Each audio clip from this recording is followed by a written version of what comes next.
जय श्री हरि।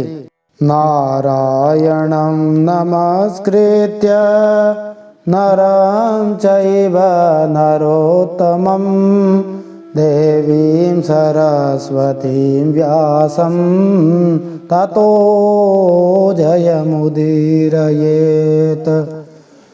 भगवान श्री नरनारायण को प्रणाम करते हुए, श्री गणेश जी महाराज, माता सरस्वती, वेदव्यास भगवान को प्रणाम करते हुए, हृदयाराध्य सर्वांतर्यामी, सबके हृदयों में विराजमान, अनंत कोटि ब्रह्मांड नायक, परात्पर ब्रह्म पुरुषोत्तम, जगदाधार, जगन्नियंता, जगदीश्वर, जगन्नाथ भगवान श्री हरि के पवित्र चरणों में प्रणाम करते हुए, भगवत स्वरूप श्रीमद् भागवत को प्रणाम करते हुए, श्री सुखदेव जी और परीक्षित महाराज को प्रणाम करते हुए, अनंत कोटि सब संत महात्माओं वैष्णवों को प्रणाम करते हुए, भगवान श्री राशेश्वर को प्रणाम करते हुए, श्रीमती राधा रानी राशेश्वरी को प्रणाम करते हुए, समस्त गोपी वृंद को प्रणाम करते हुए, अब हम श्रीमद् भागवत महापुराण के दशम स्कंद के पूर्वार्ध के 31वें अध्याय में गोपी गीत का श्रवण करते हैं। इसके पिछले भाग में हमने गोपी गीत के 1 से लेकर के 7 तक के श्लोकों का श्रवण किया था। अब हम श्लोक संख्या 8 से अध्याय समाप्ति पर्यंत गोपी गीत के दिव्य श्लोकों का श्रवण करते हैं। इस गोपी गीत को ब्रह्मांड का सबसे सुंदर गीत कहा जा सकता है। The most beautiful song of the universe इस गीत को कहा जा सकता है। इस गीत को यह उपाधि दी जा सकती है। इस गीत के अंदर गोपियों ने भगवान से जो प्रार्थना करी है बड़ी ही दिव्य है। अब हम श्लोक संख्या 8 से श्रवण करते हुए इन प्रश्नों के उत्तर भी प्राप्त कर सकते हैं। श्री भगवान की वाणी की विशेषता क्या है? अधरामृत पिलाने का विशेष अर्थ क्या है? ये हम जानेंगे। गोपियों के शब्दों में श्री भगवान की कथा माने श्रीमद् भागवत की कथा की दिव्य महिमा क्या है? ये एक महत्वपूर्ण प्रश्न है। और भूलोक का सबसे बड़ा दानी किसे कहा गया है? ये भी हम जानेंगे। श्री भगवान के दर्शन के लिए सच्चे भक्तों की व्यथा कैसी होनी चाहिए? ये भी हम जानेंगे। पर दुख कातर, दूसरे के दुख में द्रवित होने वाले भक्त और भगवान दोनों ही हैं। वे कैसे हैं? ये भी हम जानेंगे। तो आइए इन सब प्रश्नों के उत्तर जानने के लिए श्रीमद् भागवत के दशम स्कंद के 31वें अध्याय के गोपी गीत के श्लोक संख्या 8 से श्रवण करते हैं। मधुरया गिरा वल्गुवाक्यया बोधमनोज्ञया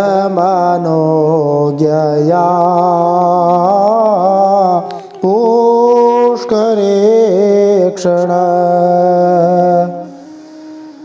विधिकरीरिमा वीरमुयति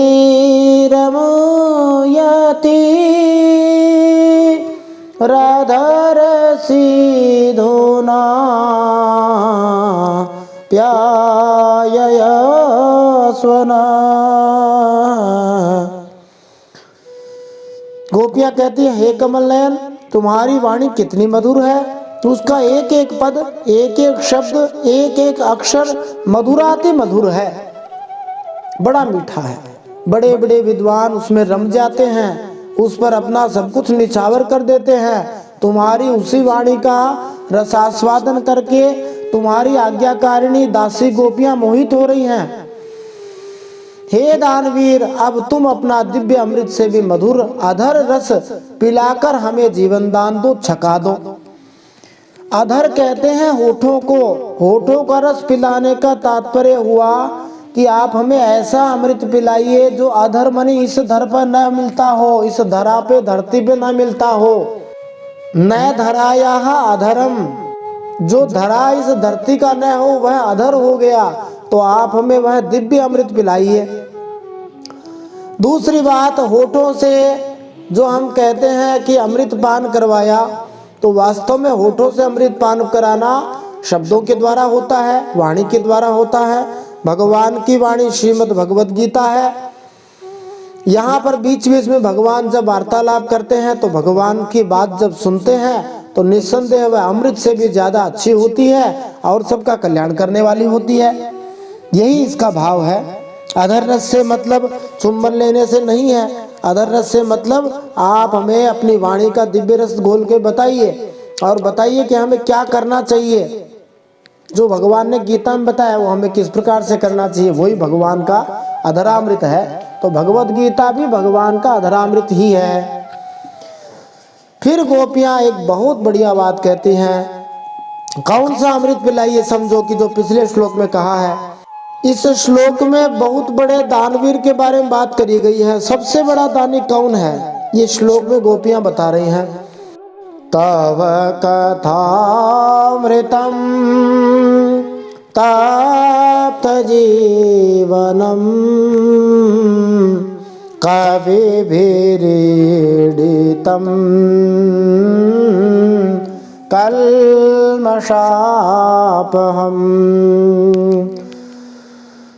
श्रवणमङ्गलं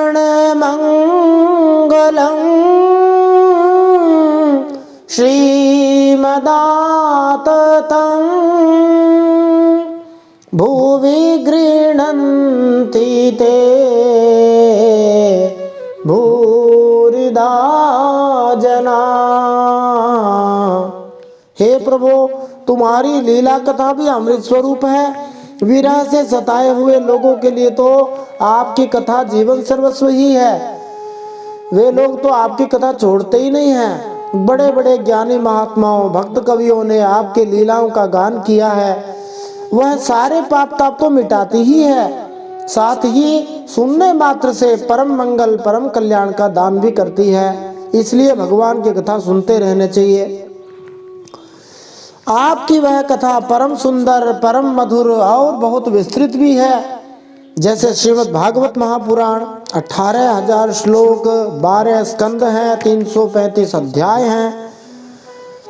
इनको करते करते हमें 10 से लगभग 12 महीने हो जाएंगे पूरा करते करते। अभी तक लगभग 10 महीने के आसपास हो चुके हैं। अभी 3 से 4 महीने कम से कम और लगने वाले हैं, तो बहुत विस्तृत भी है। फिर गोपियां कहती है, जो तुम्हारी उस लीला कथा का गान करते हैं, मानी आपके कथा को सुनाते हैं, वास्तव में भूलोक में वे ही सबसे बड़े दाता हैं। गोपियां कहती है कि जो भगवान की कथाएं सुना रहे हैं वे महात्मा लोग, भगवान के प्रेमी लोग, भक्त लोग सबसे बड़ा दान कर रहे हैं। इससे बड़ा कोई दान नहीं है। ये जो कथा का अमृत है, ये देवताओं के स्वर्ग लोक में मिलने वाले अमृत से भी ज्यादा बढ़िया है, ऐसा महात्मा लोग, भक्त लोग कहते हैं और उनका अनुभव है। जिसको पता नहीं है वो नहीं जान सकता। स्वर्ग का अमृत तो किसी किसी को मिलता है, परंतु कथामृत तो कोई भी पी सकता है। परंतु वास्तव में कथामृत भी हर किसी को नहीं मिलता। ये गहराई से सच्चे मन से सुनने वाले को ही मिलता है।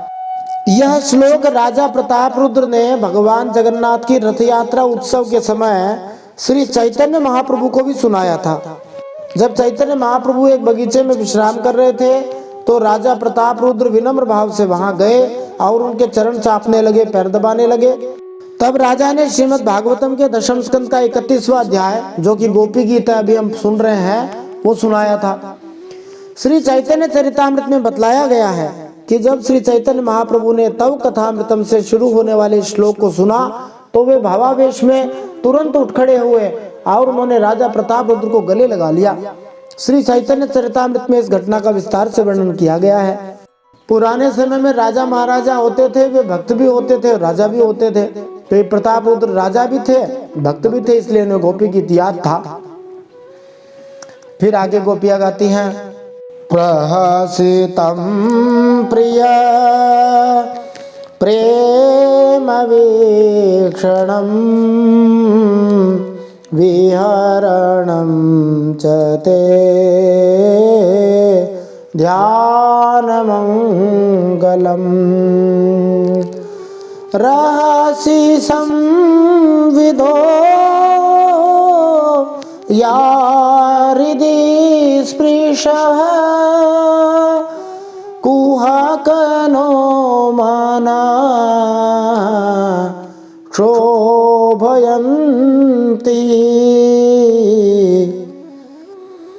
हे प्यारे, एक दिन वह था जब तुम्हारी प्रेम भरी हंसी और चितवन तथा तुम्हारी तरह तरह के क्रीड़ाओं का ध्यान करके हम आनंद में मग्न हो जाया करती थी। उनका ध्यान भी परम मंगलदायक है। उसके बाद तुम मिले, तुमने एकांत में हृदय को स्पर्श करने वाली ठिठोलियां की, प्रेम की बातें कही। हे हमारे कपटी मित्र, अब वे सब बातें याद आकर हमारे मन को शुद्ध किए देती हैं। कोई व्यक्ति जब सामने रहता है तब उसकी कीमत, उसका मूल्य उतना ध्यान में नहीं रहता, तब तो समझते हैं तो यही है। परंतु जब वो दूर चला जाता है, कहीं दूर देश में चला जाता है, दूर गांव में काम करने चला जाता है, अथवा कभी कभी सदा के लिए छोड़कर चला जाता है, तब उसकी याद ज़्यादा आती है, तब उसके सारे गुण ही गुण दिखते हैं। वही बात गोपियाँ कह रही हैं कि हमें तुम्हारी याद आती है। फिर गोपियाँ कहती हैं, ये किसको सुना रही है गोपियाँ? ये गोपियाँ आत्मस्वरूप भगवान को सुना रही है। वे जानती हैं कि भगवान आत्मस्वरूप हैं, परंतु अभी प्रत्यक्ष दिखाई नहीं दे रहे, इसलिए ये प्रार्थना कर रही हैं। चलसि यद् व्रजात् चारयन् पशून् नलिन सुन्दरं नाथ ते पदम् शीलतृणाङ्कुरैः सीदतीति नः कलिलतां मनः कान्त गच्छति। फिर गोपियाँ कहती है, हमारे प्यारे स्वामी, तुम्हारे चरण कमल से भी ज्यादा कोमल और सुंदर हैं। जब तुम गायों को चराने के लिए ब्रज से निकलते हो, तब यह सोचकर कि तुम्हारे वे दोनों चरण पैर कंकड़, तिनके और कुश कांटे गड़ जाने से कष्ट पाते होंगे, हमारा मन बेचैन हो जाता है, हमें बड़ा दुख होता है। दीना परीक्षये नीलकुन्तलैर् वनरुहाननं बिभ्रदावृतं घनरजस्वलं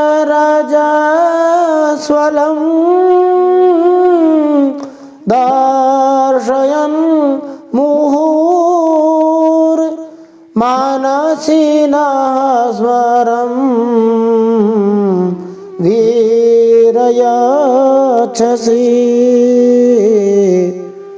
फिर गोपियां कहती हैं, दिन ढल जाने पर शाम के समय जब तुम वन से घर वापस आते हो, तो हम देखती हैं कि तुम्हारे मुख पर नीली नीली अलकें लटक रही हैं।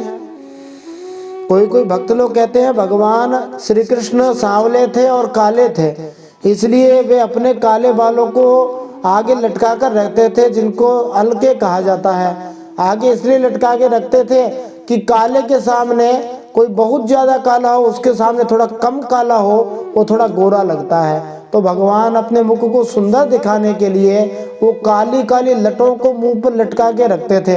फिर वो देखते थे कि कन्हैया इतना कलुआ तो नहीं है। ये बालों के सामने जब देखते थे तो सोचते थे कि हाँ, थोड़ा गोरा तो है, थोड़ा सुंदर तो है। इसलिए कन्हैया अपने मुख पर नीली नीली हल्के, नीले नीले जो घुंघराले बाल हैं उनको लटका के रखते हो सदाई। और गायों के खुर से उड़ उड़कर घनी धूल उनके ऊपर पड़ी हुई है। हे हमारे वीर प्रियतम, तुम अपना वह सौंदर्य हमें दिखा दिखा कर हमारे हृदय में मिलन की आकांक्षा, प्रेम उत्पन्न करते हो। प्रणत कामदम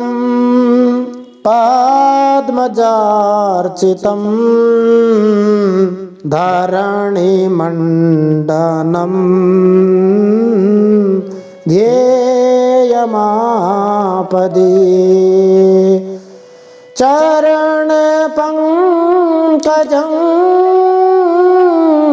शन्तमं च ते रमणस्तने श्वार्पयाधिहन्। गोपियां कहती हैं, हे प्रियतम, एकमात्र तुम ही हमारे सारे दुखों को मिटाने वाले हो। तुम्हारे चरण कमल शरणागत भक्तों की सभी अभिलाषाओं, इच्छाओं को पूरा करने वाले हैं। स्वयं लक्ष्मी जी उन चरणों की सेवा करती हैं। पृथ्वी के तो वे आभूषण ही हैं। आपत्ति के समय एकमात्र उन्हीं चरणों का चिंतन करना ठीक है, जिससे सारी आपत्तियां कट जाती हैं। हे कुंज विहारी, तुम अपने वे परम कल्याण स्वरूप चरण कमल हमारे वक्षस्थल पर रखकर हृदय की व्यथा शांत कर दो। फिर से वही भाव है, चरण कमल हृदय में रखने का अर्थ हो गया कि हृदय में चरणों का ध्यान किया जाए। सुरत वर्धनम शोकनाशनम स्वरित वेणुना सोष्ठचुम्बितम् इतर रागवीस मारणं नृणां वितर वीरनस्ते धरामृतम्। हे वीर शिरोमणे, तुम्हारा अधरामृत मिलने के सुख को, आकांक्षा को बढ़ाने वाला है। फिर से अधरामृत शब्द का प्रयोग किया। ऐसा अमृत जो इस धरा पर न मिले वह अधरामृत होता है। भगवान जो हमें अमृत देते हैं वह समझो कि इस भूलोक का नहीं, दिव्य लोक का है। वह विरहजन्य समस्त शोक संताप को नष्ट कर देता है। यह गाने वाली बांसुरी भली भांति उसे चूमती रहती है। जिन्होंने एक बार उस अधरामृत को, दिव्य अमृत को, भक्ति अमृत को पी लिया, उन लोगों को फिर दूसरों और दूसरों की आसक्तियों को याद रखना नहीं पड़ता। हे हमारे वीर, अपना वही अधरामृत हमें वितरण करो, पिलाओ। गोपियां कहती हैं, हे श्री कृष्ण, आप तो बिल्कुल सर्वश्रेष्ठ वैद्य धन्वंतरी लगते हो, अतः हमें कोई औषधि दो, क्योंकि हम भवरोग से पीड़ित हो रहे हैं। आप हमें अपने होठों का औषधि रूप अमृत हमसे बिना किसी बड़े मूल्य लिए मुफ्त में दे दीजिए। आप तो बड़े दानवीर हो, इसलिए आपको चाहिए कि दुष्ट से दुष्ट व्यक्ति को भी इसे बिना किसी मूल्य के दे दो। यह समझ लो कि हम अपना जीवन खोने वाली हैं और आप वह अमृत देकर हमें पुनः जीवन दान दे सकते हो। वैसे आपने इसे अपने वंशी को तो दे ही रखा है, जो कि बांस की एक खोखली छड़ी मात्र है। भगवान श्री कृष्ण कहते हैं, किंतु इस संसार में लोगों का भोजन तो संपत्ति, अनुयायी, परिवार इत्यादि से आसक्ति का है, जो बुरा है। अतः जिन्हें ऐसा बुरा भोजन मिलता हो उन्हें वह औषधि नहीं मिलनी चाहिए जिसे तुम लोगों ने मांगा है। फिर वे गोपियां कहती हैं, किंतु इस औषधि से अन्य सारी आसक्तियां भूल जाती हैं, विस्मित हो जाती हैं। यह औषधि बड़ी अद्भुत है। यह बुरे भोजन की आदत को भी ठीक कर देती है। इसलिए हे वीर कन्हैया, वह दिव्य अधरामृत हमें दे दो, क्योंकि आप बड़े दानी हो। फिर गोपियां कहती हैं, अटति याद भवा नान्हिकाननम त्रुटिर्युगायते त्वामपश्यताम् कुटिलकुन्तलं श्रीमुखं च ते जडौदीक्षतां पाक्ष्मकृदृशाम्। हे प्यारे, दिन के समय जब तुम वन में विहार करने के लिए चले जाते हो, तब तुम्हें देखे बिना हमारे लिए एक एक क्षण युग के समान हो जाता है। और जब तुम संध्या के समय लौटते हो तथा घुंघराली अलकों से युक्त तुम्हारा परम सुंदर मुखारविंद हम देखती हैं, उस समय पलकों का गिरना हमारे लिए भार हो जाता है और ऐसा लगता है कि इन नेत्रों की पलकों को बनाने वाला विधाता मूर्ख है। पतिसुतान्वय भ्रातृबान्धवा न ते विलङ्घ्यते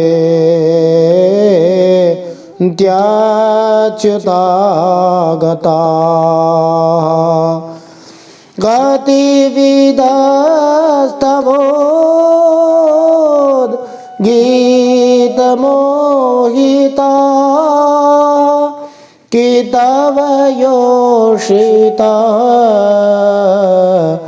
कास्त्यजेन्निशि। हे प्यारे श्याम सुंदर, हम अपने पति, पुत्र, भाई, बंधु और कुल परिवार को छोड़कर उनकी इच्छा और आज्ञाओं का उल्लंघन करके तुम्हारे पास आई हैं। हम तुम्हारी एक एक चाल जानती हैं, तुम्हारे सारे संकेत समझती हैं और तुम्हारे मधुर गान की गति समझकर उसी से मोहित होकर यहाँ आई हैं। गोपियां कहती हैं, हे कपटी, इस प्रकार रात्रि के समय आई हुई युवतियों को तुम्हारे सिवा और कौन छोड़ सकता है। गोपियां भगवान को कपटी भी कहती हैं, प्यारे भी कहती हैं, कामी भी कहती हैं। ये सब प्रेम के स्तर की बातें हैं। प्रेमी कुछ भी कह सकता है। जो भगवान से अद्भुत प्रेम करने वाले हैं वे भगवान को ऐसा कहें तो भगवान प्रसन्न होते हैं। गोपियां भगवान को माखन चोर भी कहती हैं, परंतु दूसरा कोई कहे तो बुरा लग जाए, अच्छा नहीं लगेगा। फिर गोपियां गाती हैं, रहसि संविदं रेच्छयोदयं प्रहसिताननं प्रेम वीक्षणम् बृहदुरहर्षियो वीक्ष्य धाम ते मूरति स्पृहा मूयते मनः। हे प्यारे, एकांत में तुम मिलन की आकांक्षा, प्रेम भाव को जगाने वाली बातें करते थे, ठिठोली करके हमें छेड़ते थे। तुम प्रेम भरी चितवन से हमारी ओर देखकर मुस्कुरा देते थे और हम देखती थी तुम्हारा वह विशाल वक्षस्थल जिस पर लक्ष्मी जी नित्य निरंतर निवास करती हैं। तब से अब तक निरंतर हमारी लालसा बढ़ती ही जा रही है और हमारा मन अधिकाधिक मुग्ध होता जा रहा है। व्रजवनौकसां व्यक्तिरंगते वृजिनहन्त्र्यलं विश्वमङ्गलम् त्यजमनार्चनस् त्वत्स्पृहात्मनां स्वजनहृद्रोजां यन्निषूदनम्। हे प्यारे, तुम्हारी यह अभिव्यक्ति व्रज वनवासियों के संपूर्ण दुख ताप को नष्ट करने वाली और विश्व का पूर्ण मंगल करने के लिए है। हमारा हृदय तुम्हारे प्रति लालसा से भर रहा है। कुछ थोड़ी सी ऐसी औषधि दो जो तुम्हारे निज जनों के हृदय रोग को सर्वथा निर्मूल कर दे।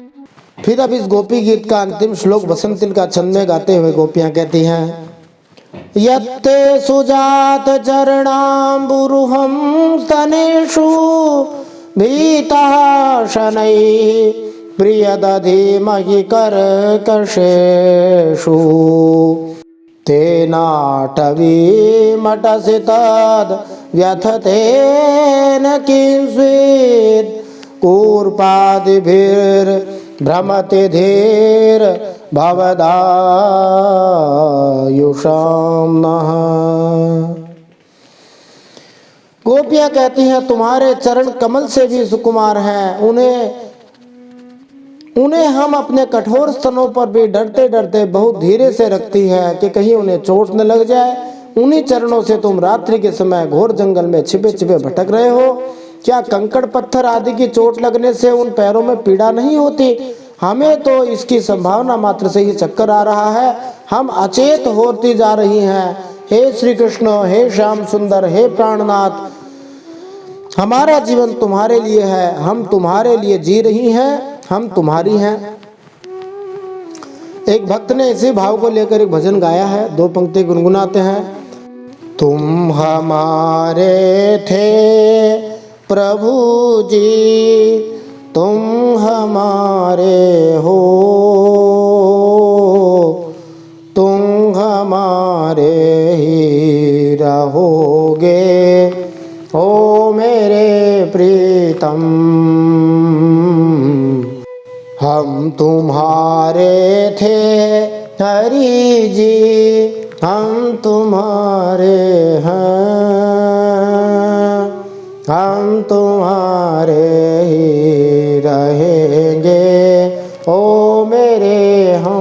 कृष्णम। वही भाव गोपियां दे रही हैं। बोलिए रास बिहारी भगवान की जय। श्रीमद्भागवत महापुराण की जय। परम सत्य श्री हरि की जय।